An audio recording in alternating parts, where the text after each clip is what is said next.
Todo lo que es nacido de Dios vence al mundo, y esta es la victoria que ha vencido al mundo, nuestra fe. ¿Quién es el que vence al mundo sino aquel que cree que Jesucristo es el Hijo de Dios? Le doy gracias a todos los que organizan este hermoso seminario, a los hermanos que ponen tanto esfuerzo. Hermano Fernando, gracias por esta invitación. Quiero animarlos a todos, hermanos, a que vengan cada vez que se efectúa este seminario bíblico, que verdaderamente es bíblico. Otros seminarios se dedican a otras cosas, pero el seminario bíblico de Houston es bíblico verdaderamente. Por eso ese es el incentivo principal para que ustedes y yo estemos aquí, y yo me siento privilegiado de que me hayan invitado una vez más para exponer la palabra de Dios. Y estos textos dos que acabamos de escuchar de la palabra de Dios son la base de nuestra lección esta tarde.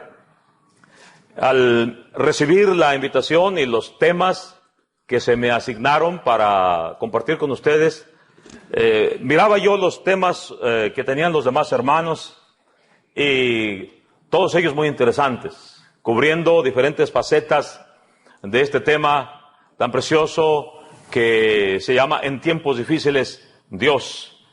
Y en las lecciones que hemos estado escuchando entendemos que no solamente en tiempos difíciles, sino en todo tiempo, Dios es nuestra única alternativa, pero particularmente en tiempos difíciles como en los que ahora estamos viviendo nosotros.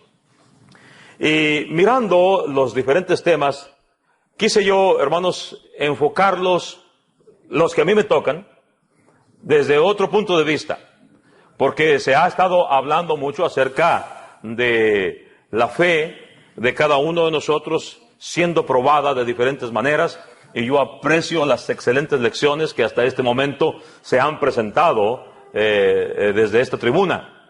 Y quiero contribuir de alguna manera con otro enfoque sobre el mismo asunto para tratar de enriquecer un poco el pensamiento de estas conferencias. Entonces, tomando en cuenta el título de la lección, Victoriosos bajo el fuego de la prueba, quisiera enfocarme más en la victoria que es posible para cada uno de nosotros. Por eso utilizo 1 Juan capítulo 5 cuando habla acerca de que nuestra fe es la victoria sobre el mundo. El Señor Jesús mismo dijo: yo he vencido al mundo. De manera que de eso vamos a estar hablando. La victoria que podemos obtener cuando la fe de Jesús está en nuestro corazón, independientemente de las circunstancias bajo las cuales estemos. Y hablando de victorias y derrotas, hermanos, la historia de las capitulaciones, de las victorias, de la firma, de la derrota de algunas potencias es larguísima a lo largo de la historia del hombre. Dos muy cercanas a nosotros son, por ejemplo, la que se firmó el 2 de septiembre de 1945 sobre el acorazado Missouri, cuando Memoro Shigemitsu, secretario de Relaciones Exteriores de Japón, a nombre del emperador Hirohito, firma junto con el general Douglas Eisenhower la rendición del Japón durante la Segunda Guerra Mundial. Es, hermanos, una ceremonia que ustedes pueden ver las fotografías todavía, cómo es que suben aquel acorazado, aquella comitiva de dignatarios japoneses con caras muy adustas y hasta molestas, y todavía se puede ver, hermanos, allí las fotografías cuando aquellos hombres están firmando aquella capitulación. Una más cercana a la historia nuestra, que la gran mayoría, si no me equivoco, de nosotros somos de origen mexicano, es la que se firma el 15 de mayo de 1867. En Querétaro, el general Escobedo recibe de Maximiliano de Habsburgo su espada en señal de rendimiento ante las fuerzas del ejército republicano. Y finalmente, pues todos conocemos el final de esa historia, cómo es que el fallido imperio de Maximiliano llega a su fin en el Cerro de las Campanas. Quienes quieran ver con sus propios ojos el escenario histórico en el que ocurrió todo esto, vengan a visitarnos a Querétaro. Ahí encontrarán amigos y hermanos en Cristo y una ciudad preciosa que visitar. Pero, hermanos, ninguna capitulación tan memorable como la que nuestro Señor, nuestro Padre Celestial, Jehová de los ejércitos, anuncia en los albores del tiempo, cuando en Génesis capítulo 3 y versículo 15, hace un anuncio el Señor y una declaración de guerra cuando dice a la serpiente: y enemistad pondré entre ti y la mujer, entre tu simiente y la simiente suya. Esta te herirá en la cabeza y tú andarás acechando su calcañar. En este pasaje tan memorable, que es el germen profético de la Biblia, se hace, como dije hace un momento, una declaración de guerra y el anuncio de el vencimiento de las fuerzas malignas de Satanás, y cómo es que Dios lo anuncia con anticipación, y todo lo que la Biblia, hermanos, dice desde Génesis 3:16 hasta el último versículo del Apocalipsis es la historia de cómo Dios cumple la promesa de que en guerra, y esa guerra habría de finalizar con la victoria del ejército divino, el ejército de Dios. ¿Cómo es que haría todos los intentos a lo largo de la historia por frustrar los planes de Dios de mandar a la simiente al mundo, a Cristo Jesús, a su Hijo, para efectuar la redención del género humano? Podemos revisar toda la Biblia, y toda la Biblia no es otra cosa, sino la crónica de una muerte anunciada, de una victoria final de las fuerzas divinas. Y esto, hermanos, es lo que está diciendo la Biblia a lo largo de todos los libros del Antiguo y del Nuevo Testamento. La fe en Cristo, la fe en Dios, es la que vence a Satanás, la que vence al mundo.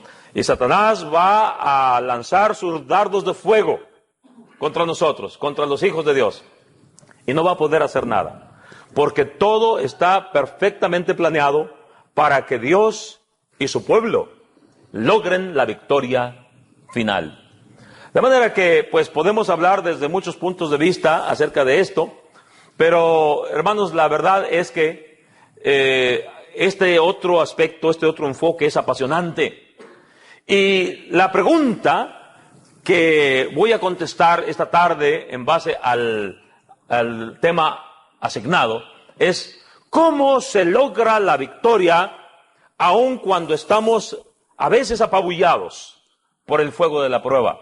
Satanás va a lanzar sus mejores armas, sus más terribles y devastadoras armas en contra del pueblo de Dios, en contra del Hijo de Dios.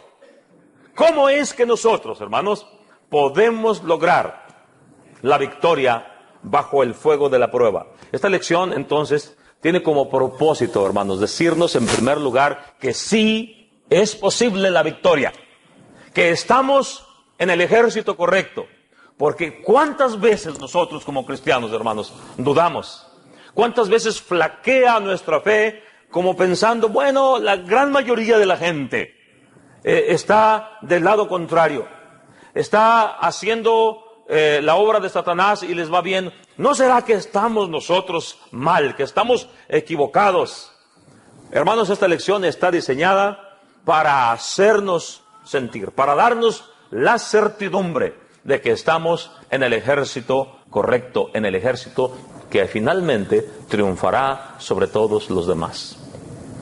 Y permítanme, hermanos, entonces, compartir con ustedes algunas cosas que son básicas, que son fundamentales para que la victoria sea conseguible. Cualquier lucha, cualquier batalla, cualquier guerra que se pelee, se tiene que fundamentar en estos principios.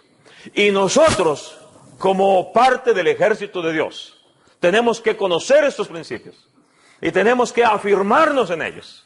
Y tenemos, hermanos, que practicarlos, y no debemos jamás olvidarlos, porque estos representan la victoria garantizada. Y el primer principio que es básico para la consecución de la victoria es, hermanos, una alianza estratégica invencible. ¿Con quién nos vamos a juntar? ¿A quién nos vamos a aliar para salir victoriosos? Eso es fundamental. Miren, hermanos, a lo largo de la historia, tanto del Antiguo como del Nuevo Testamento, vemos alianzas para pelear unos hombres contra otros. Por ejemplo, Génesis 14. En Génesis 14, hermanos, se nos empieza a relatar que 5 reyes contra 4 tenían pleito. Arioc, Kedorlaomer, Sinar, Tidal. Tenían guerra, hermanos, contra Bela, Birsa, Sinab y otro más, que andaban ahí peleándose entre ellos, y entre la trifulca que armaron para poder quitarse sus bienes, para poder vencerse los unos a los otros, se llevaron, hermanos, entre las patas nada menos que al sobrino de Abraham, Lot, que vivía en Gomorra. Y dice el versículo 14 del capítulo 14 de Génesis: oyó Abraham que su pariente estaba prisionero, y armó a sus criados, los nacidos en su casa, 318, y los siguió hasta Dan.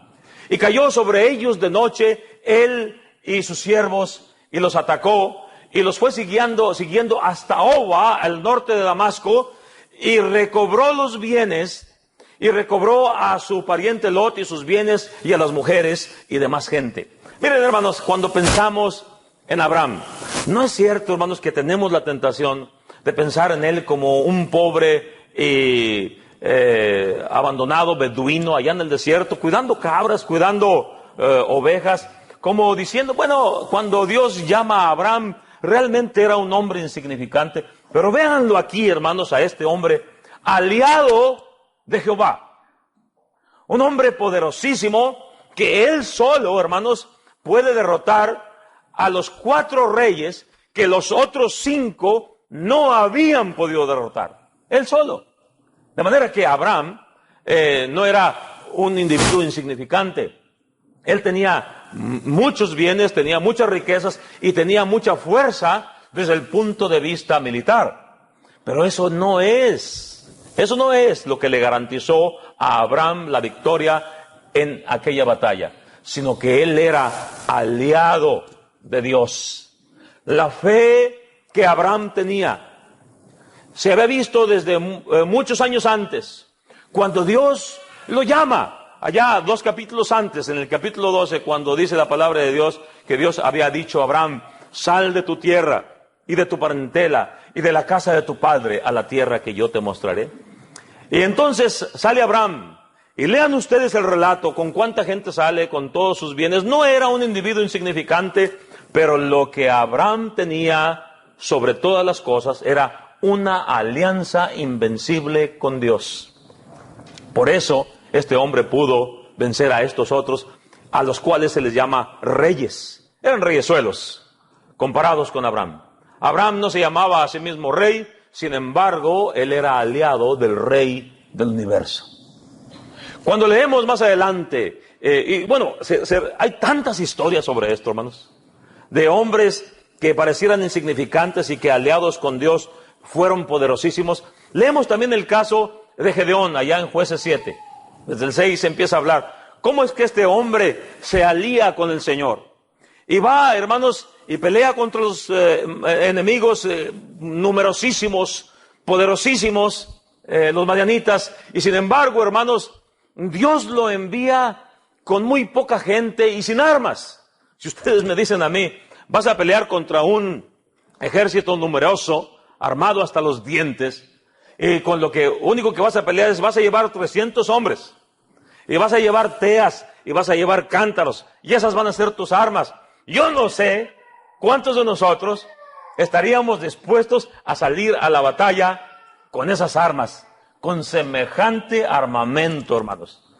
Pero Gedeón estaba aliado con Dios.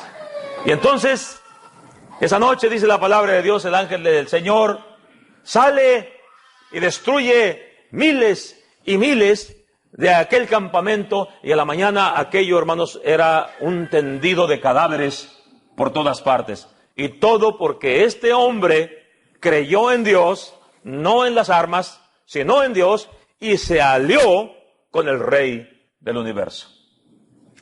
¿Y qué diremos, hermanos, de David? Primero de Samuel, capítulo 17, empezando con el versículo 45, conocidísimo el pasaje. ¿Se acuerdan, hermanos? Entonces David dijo al filisteo: tú vienes a mí con espada y lanza, mas yo vengo a ti en el nombre de Jehová de los ejércitos, el Dios de los escuadrones de Israel, a quien tú has desafiado. Jehová te entregará hoy en mi mano, y yo te venceré y te cortaré la cabeza, y entregaré la carne de los filisteos a las fieras del campo y a las aves del cielo, y sabrá toda la tierra que hay Dios en Israel. Y luego dice una cosa mucho más importante: y sabrá toda esta congregación que Jehová nos salva con espada y lanza, porque de Jehová es la batalla. Y dice: y Él os entregará hoy en nuestras manos. Hermanos, ¿cuánto tenía necesidad aquella congregación de comprender que Dios es el que tiene el poder? Vemos a Saúl acobardado. Vemos a los más grandes de Israel acobardados hasta que llega este jovencito, hermanos, que tiene fe en Dios, que es aliado de Dios y que finalmente, hermanos, le da la batalla a Israel por la alianza estratégica invencible que formó con Dios. Conocidísimo el pasaje. Pero ¿qué diremos de nuestras congregaciones? ¿Qué diremos del pueblo de Dios hoy en día? Que es un pueblo que también tiene que entender que el que puede finalmente dominar es Él, porque está aliado con Dios.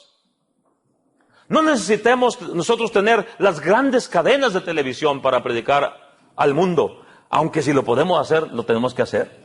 O de radio, o de internet, o de ninguna otra suerte de ayudas técnicas para ello.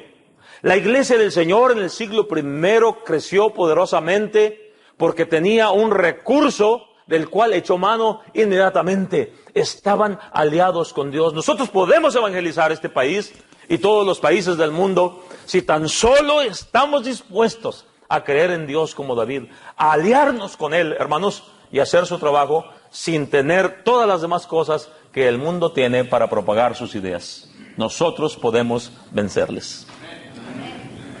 Bueno, pero más adelante tenemos otro caso muy interesante. Allá en segundo de Reyes, capítulo 6, versículo 16, hablando acerca de Eliseo. ¿Se acuerdan ustedes cuando vienen los asirios y rodean la ciudad de Eliseo y se asusta el criado? Le dice Eliseo a su criado: no tengas miedo, porque más son los que están con nosotros que los que están con ellos. Y oró y dijo: Jehová, te ruego que abra sus ojos para que vea. Y Jehová abrió los ojos del criado, y aquí carros de guerra y jinetes alrededor, en el monte alrededor de Eliseo. ¿Cuánto nos hace falta a nosotros, hermanos, abrir los ojos bien, los ojos del Espíritu, para ver quién está con nosotros? Nos hace falta a nosotros, hermanos, mirar con los ojos del Espíritu, para ver que la alianza que hemos hecho es gigantesca. Que aunque nosotros veamos las turbas inmensas, las hordas inmensas de enemigos rodeándonos, y a veces tengamos la tentación de decir: bueno, todo está perdido, somos tan pocos los que creemos en esto. Comparado con toda la población de la ciudad de Houston, ¿cuántos somos nosotros? Qué tentación tan grande de dar marcha atrás, ¿verdad? Qué tentación tan grande de rendirnos, de desanimarnos, de bajar los brazos y dejarnos vencer. Nos hace falta que Dios nos abra los ojos y que nos haga ver qué alianza tan magnífica, tan gigantesca tenemos con el cielo. Acuérdense ustedes, hermanos, que los que adoran al Señor se cuentan por miles de millones. Vean el Apocalipsis, hermanos, para que ustedes queden convencidos de que no nos hemos aliado con las superpotencias de la tierra, porque Dios nos salva con espada y lanza.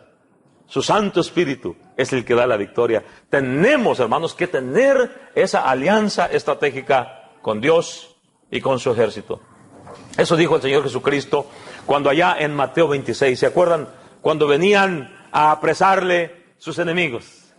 Y saca la espada Pedro. El hermano Marcelino Rodríguez estaba hablando de ese episodio esta tarde. ¿Cómo es que tira el espadazo Pedro y le corta la oreja a Malco? Bueno, no tenía la intención de cortarle la oreja, le iba a cortar el pescuezo, hermanos. Nomás que aquel cabeceó y tenía tan buenos reflejos que lo único que le pudo volar fue la oreja. Pero entonces el Señor le dice a Pedro, vuelve tu espada a su lugar, en Mateo 26, versículo 52. Vuelve tu espada a su lugar, porque todos los que tomaran espada, a espada perecerán. ¿Acaso piensas que no puedo ahora orar a mi Padre y que Él no me daría más de 12 legiones de ángeles? Pero entonces, ¿cómo se cumpliría lo que dicen las Escrituras de que así debe hacerse? Vean ustedes, hermanos, cómo el Señor Jesucristo no fue entregado en manos de sus enemigos a sufrir tanto vituperio porque Él no pudiera defenderse. Lo que pasa es que era parte de la estrategia divina para vencer al diablo. El Señor Jesús podía pedir en ese momento, dice, más de 12 legiones de ángeles. Y si contamos los ángeles, como contaban en aquel entonces a los soldados romanos, una legión constaba de aproximadamente 6,000 soldados, de manera que el Señor estaba hablando de 72,000 ángeles en ese momento, cuando menos. De manera que Él podía. Y finalmente la victoria se logró.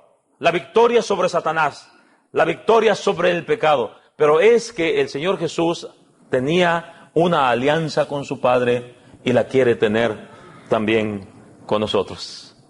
Qué interesante que Él quiera hacer esto, que el Rey del Universo, el Todopoderoso, quiera aliarse con nosotros y nos esté invitando a esta alianza. El Señor Jesús quiere que esa alianza sea sincera, sea de verdad.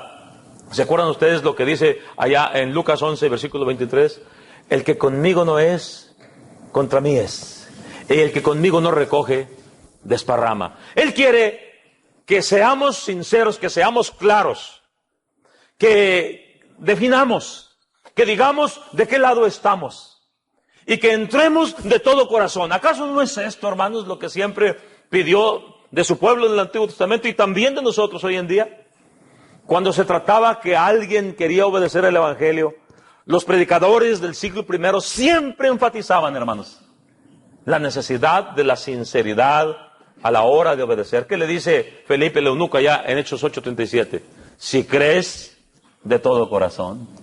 ¿Qué le dijo allá, hermanos, en Marcos capítulo 12, versículo 28 en delante, cuando dice, y se acercó uno de los fariseos que les había oído disputar y sabía que les había respondido bien, y le preguntó, ¿cuál es el primer mandamiento de todos? Jesús le dijo, el primer mandamiento de todos es, oye Israel, el Señor nuestro Dios, el Señor uno es, y amarás al Señor tu Dios de todo tu corazón, de toda tu mente, de toda tu alma, con todas tus fuerzas. Este es el primer mandamiento. Y el segundo es semejante, amarás a tu prójimo como a ti mismo. No hay mandamiento mayor que estos. Y, hermanos, pero este hombre no se acercaba con sinceridad. El Señor le respondió porque había que responderle, porque había otros oyendo, porque había que tomar la oportunidad para enfatizar la verdad de Dios sin importar quién preguntaba. Pero este individuo no era sincero. Jesús no tiene alianza con individuos insinceros, con personas que por alguna conveniencia se acercan a Él como queriendo aprender, como queriendo estar con Él. Ustedes y yo, hermanos, necesitamos tener una alianza leal con Cristo Jesús si es que esto ha de funcionar. De manera que esa es la primera premisa, la primera base para que salgamos victoriosos bajo el fuego de la prueba. Pero hay una segunda premisa, hermanos, una segunda base, y es, hermanos, el hecho de que nosotros, al tener primero una alianza estratégica, tengamos también una alianza estratégica invencible, tengamos también una conjunción adecuada de armamento y capacidades. Vamos a hablar de esas dos cosas. Primero, el armamento. ¿Qué armamento tenemos? Hemos visto la historia del Antiguo Testamento. Dios nos salva con espada y lanza. Hoy Dios no salva con espada y lanza tampoco, ni con tanques ni aviones.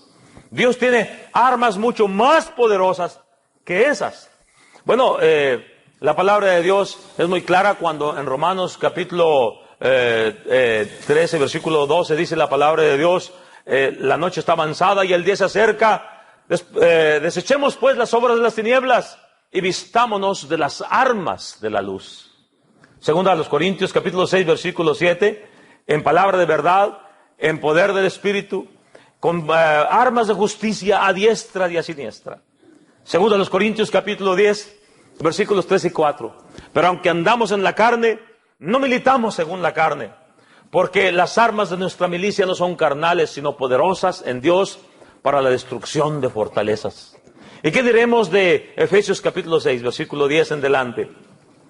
Dice, fortaleceos en el Señor y en el poder de su fuerza, vestidos de toda la armadura de Dios, para que podáis resistir contra, para que podáis resistir contra las artimañas del maligno.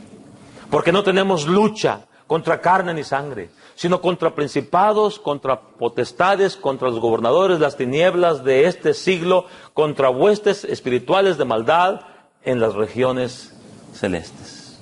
Y sigue hablando de la armadura de Dios. Ese es el armamento de la palabra de Dios. Eso es lo que dice la palabra. Dice, estad pues firmes, ceñidos vuestros lomos con la verdad, vestidos con la coraza de justicia, calzados vuestros pies con el apresto del evangelio, sobre todo tomad el escudo de la fe, con que podáis apagar los dardos de fuego del maligno. Y luego dice la palabra de Dios, tomad el yelmo de la salvación y la espada del Espíritu, que es la palabra de Dios.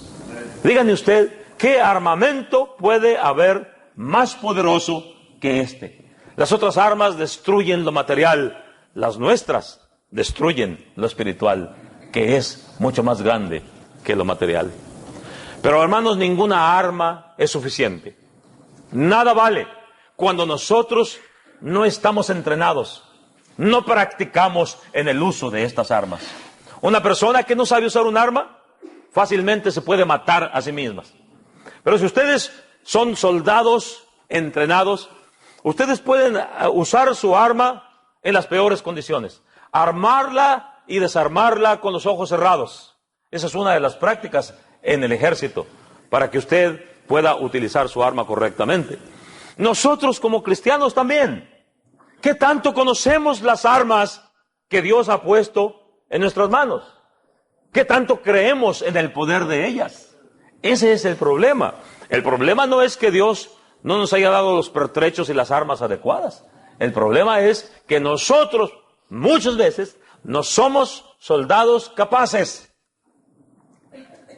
El apóstol Pablo decía en 2 Timoteo capítulo 5 versículo 4, he peleado la buena batalla, he acabado la carrera, he guardado la fe. Por lo demás, me espera la corona de justicia, la cual me dará el Señor juez justo, y no solamente a mí, sino a todos los que aman su venida. Está hablando un hombre que utilizó las armas de Dios poderosamente y probablemente más poderosamente que nadie. Y miren todo lo que logró. Si no fuera por este soldado, ustedes y yo tal vez no estaríamos esta noche escuchando estas palabras de vida eterna.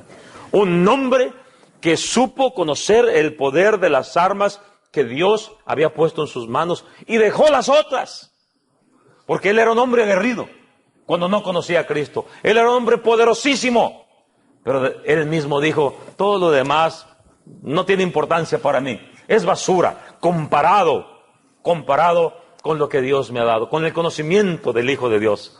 Y aquí lo tenemos a este hombre diciendo, yo ya trabajé, yo ya luché, yo ya lo logré. Pero este era un hombre sumamente diestro en el uso de estas armas. ¿Cuánto tiempo creen ustedes que se necesita que una persona practique diariamente para que logre convertirse en un maestro en cualquier disciplina? ¿Cuántas horas tiene que practicar un pianista, por ejemplo, para llegar a ser un gran maestro? Cualquier instrumentista, cualquier persona que se precie de ser un maestro en lo que hace, ¿cuánto tiempo tiene que practicar? Hasta donde yo sé, los mejores maestros en cualquier disciplina practican un mínimo de 8 horas diarias. Yo le pregunto a usted, ¿cuánto tiempo necesitamos nosotros leer y estudiar el libro de Dios para convertirnos en armas y en herramientas útiles en las manos de Dios? Miren, hay un ejemplo muy curioso que registra la Biblia en Jueces capítulo 20, versículo 16. Cuando habla de la siguiente manera: de toda esta gente, habían 700 hombres escogidos, que eran zurdos, los cuales tiraban una piedra con la honda a un cabello y no erraban. Dice, y contaron todos los varones de Israel fuera de Benjamín, y eran 400,000 que sacaban espada, todos ellos hombres de guerra. Yo le pregunto a ustedes, hermanos, para que podamos nosotros alcanzar tal maestría, no dice a qué distancia le pegaban al cabello aquellos zurdos con la honda, con la piedra en la honda, no dice, pero la distancia que sea. Entre mis andanzas juveniles, en alguna ocasión quise yo aprender a tirar con honda. No les quiero decir qué fue lo que pasó, pero no fui muy afortunado en ese arte. Sin embargo, hermanos, cuando leemos de estos que no les fallaban el tiro a un cabello, a la distancia que sea, ¿ustedes creen que a David se le iba a escapar Goliat? ¿Ustedes creen que le iba a fallar? Mientras los demás lo miraban demasiado grandote para vencerle, David lo miraba demasiado grandote como para fallarle. Entonces, hermanos, estos hombres, ¿cuántas horas al día creen ustedes que practicaban? Porque no nacieron así. Y qué casualidad que eran 700. Eran hombres, hermanos, que se pasaban todo el día haciendo eso exclusivamente. Es decir, esos hombres tiradores con honda, que no le fallaban a un cabello con la piedra, nada más a eso se dedicaban. ¿Se imaginan ustedes en el campo de batalla lo que eran capaces de hacer esos individuos? ¿Se imaginan ustedes, ya no digo enfrentarse a 700, a uno de esos solo? ¿Se imaginan ustedes qué es lo que Jehová nuestro Dios podría hacer con esta multitud aquí presente en este recinto si todos nosotros fuéramos como esos 700 tiradores? Que todos los días nosotros estudiáramos la palabra. Oye, sí, yo sé que usted tiene que hacer muchas cosas, tiene que trabajar, tiene que estudiar, tiene que hacer 1001 cosas durante el día.